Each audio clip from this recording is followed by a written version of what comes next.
Buenos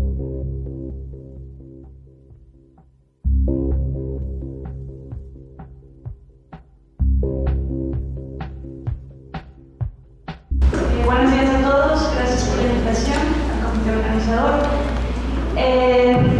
Principalmente la propuesta que traigo para el día de hoy tiene que ver con cómo el arte dentro de la urbe, sobre todo la urbe moderna, las ciudades en las que actualmente se conforman las relaciones humanas, las relaciones de paso, las situaciones, digamos, de convivencia o no convivencia, cómo el arte finalmente puede ser un resquicio, una situación donde los individuos también pueden encontrar un nuevo dar sentido a las formas de convivencia que de por sí a veces las urbes no consideran o simplemente atropellan en el caos de la propuesta, digamos, muy de paso que está proponiendo la ciudad.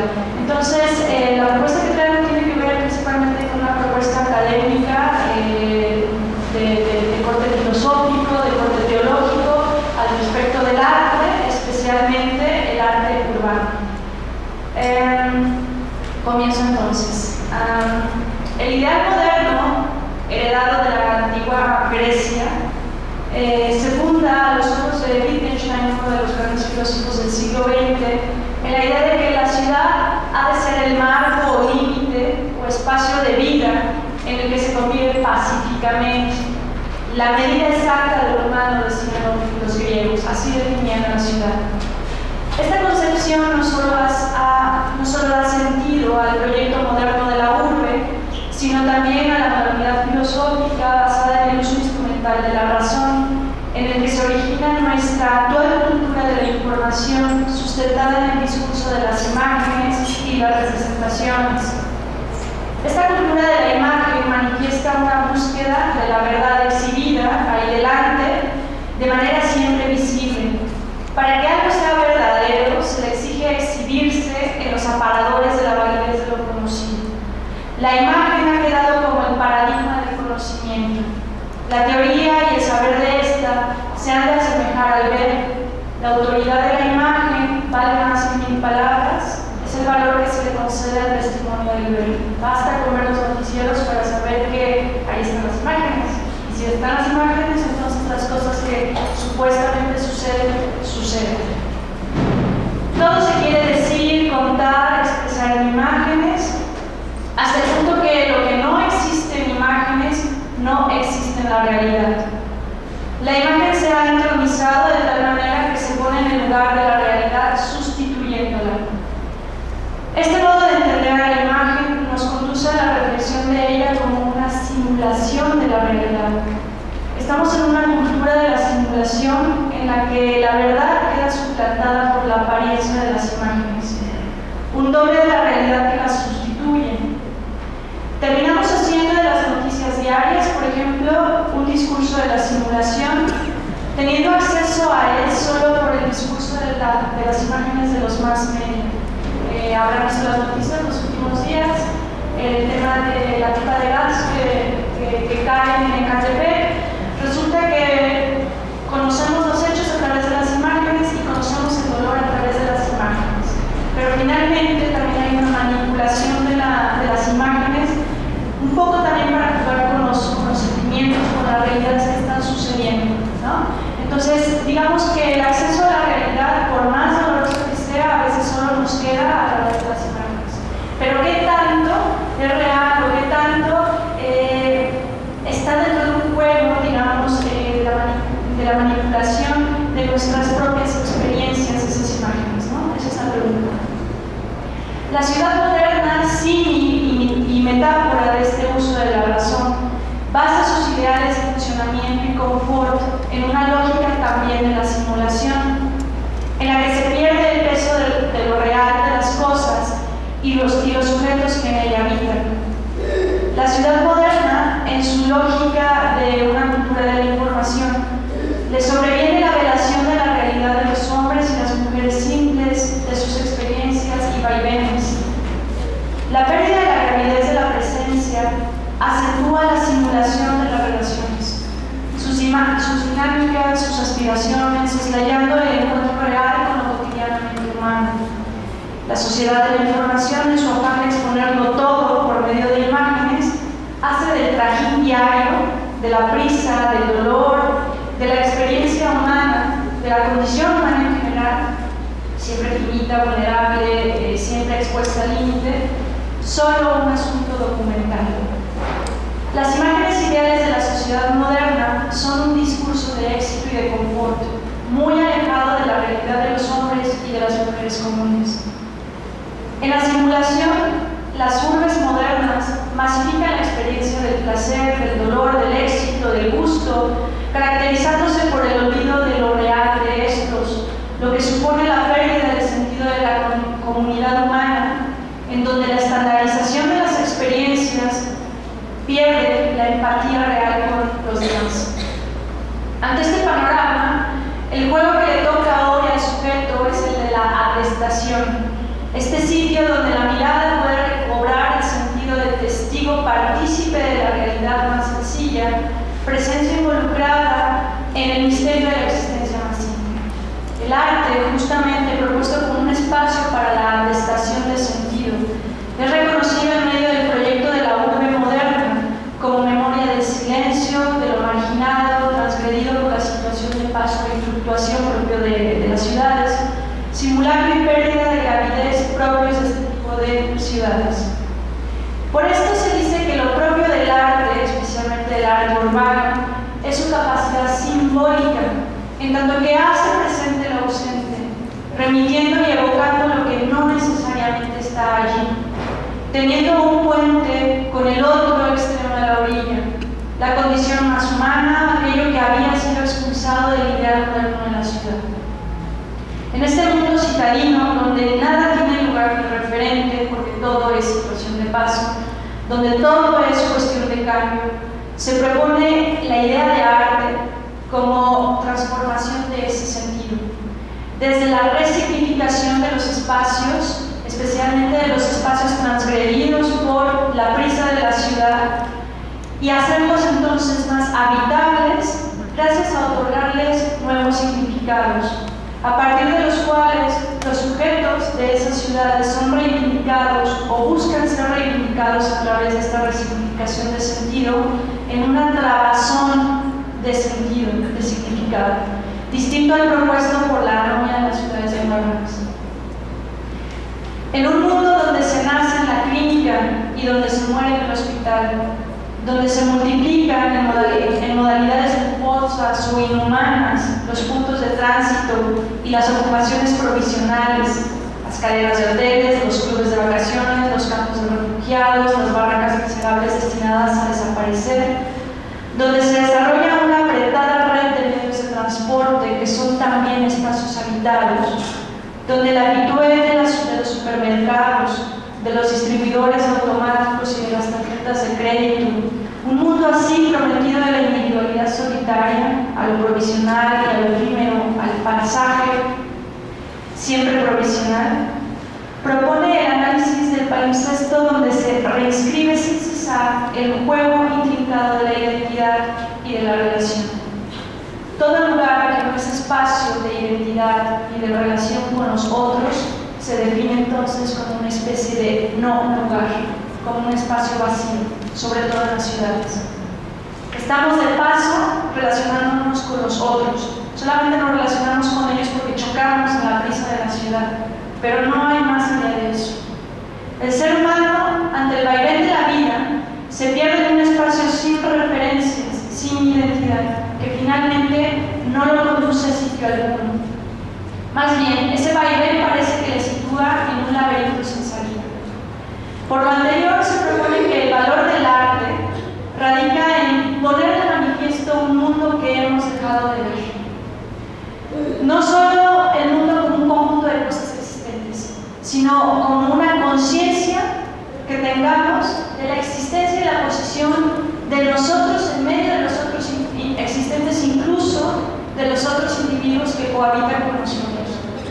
En esta conciencia, todas las cosas adquieren su ritmo, su lejanía y su cercanía. La obra de arte, en el arte urbano, trata de una pluralidad de mundos concretos que son una atmósfera espiritual que influye en la vida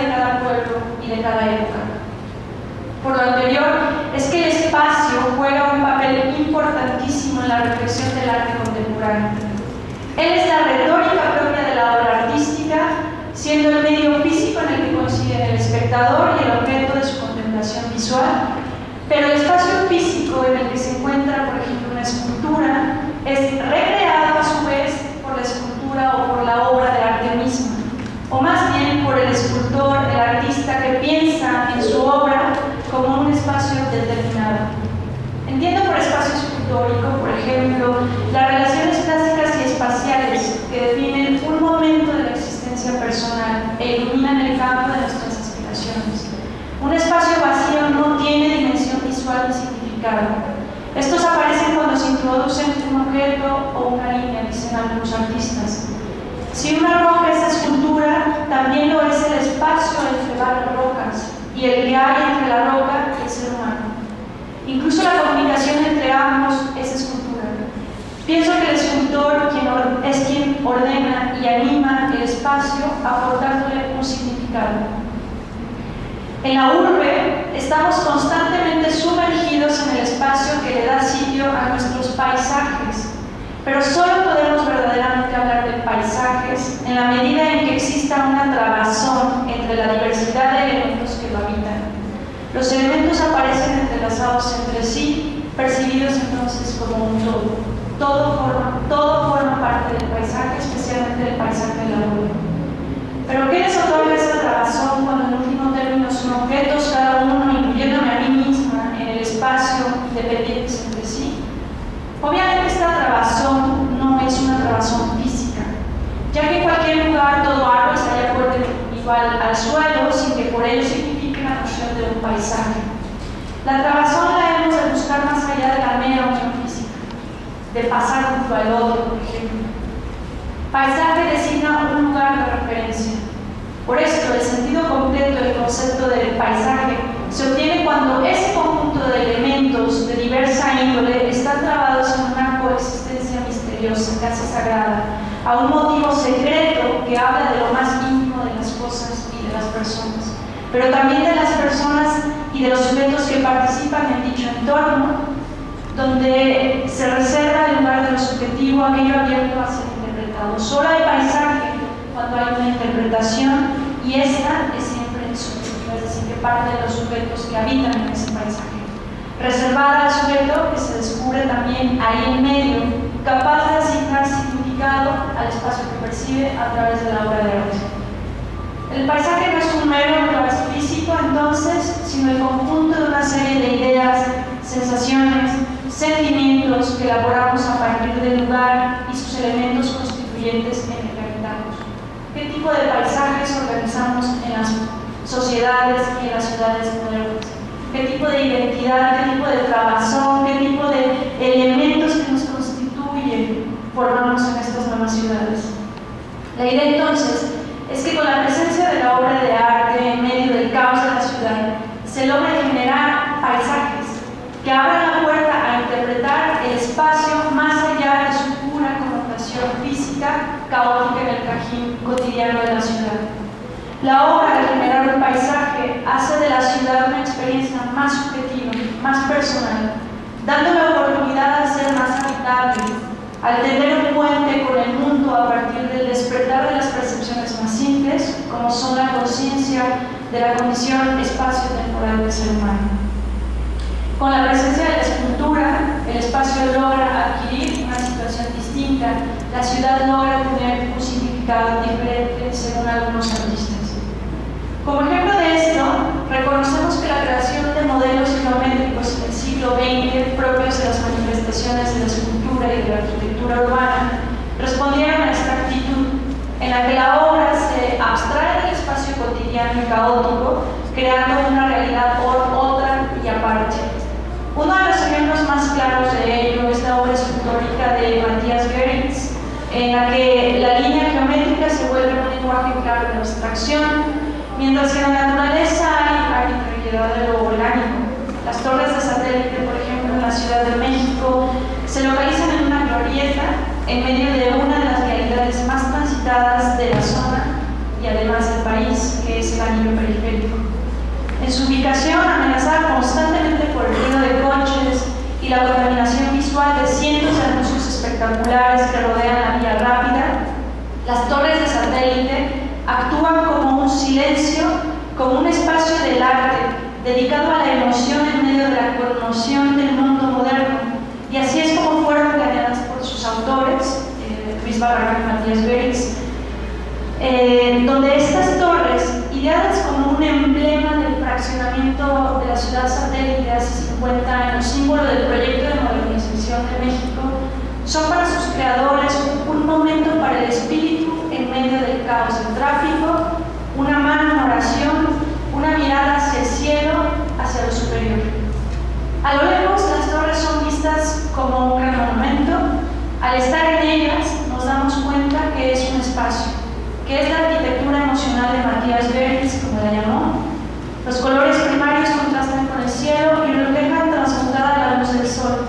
Son a la vez torres, atlantes, prismas para verse a alta velocidad, una composición abstracta de la Bauhaus, un antiguo concepto de la arquitectura en Alemania, la primera obra del minimalismo a escala urbana en el mundo contemporáneo.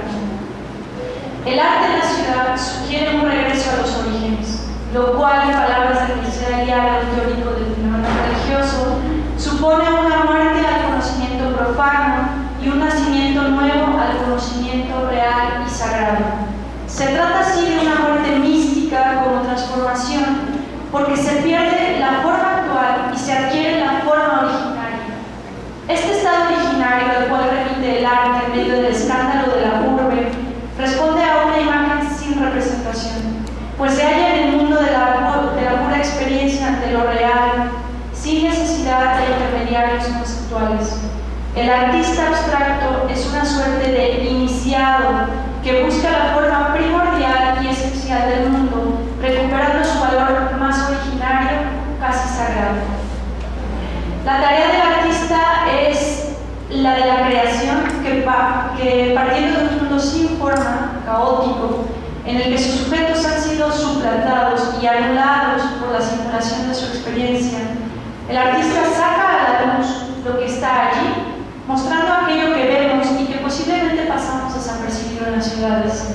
El artista toma el mundo y lo reorganiza, le marca un ritmo, lo ordena, lo jerarquiza, al rescatar el valor de lo más simple, de lo más íntimo de la realidad, donde la experiencia de lo cotidiano se reivindica al delimitar su espacio, su lugar en el mundo real.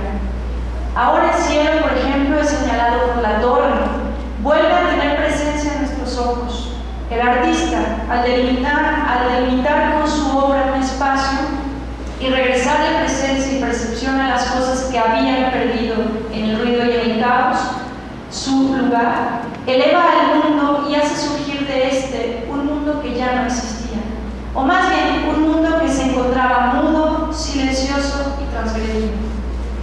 El arte urbano en medio del ruido caótico supone una suerte de experiencia mística a través de la cual el hombre conoce los arquetipos de la realidad más originaria y les da forma.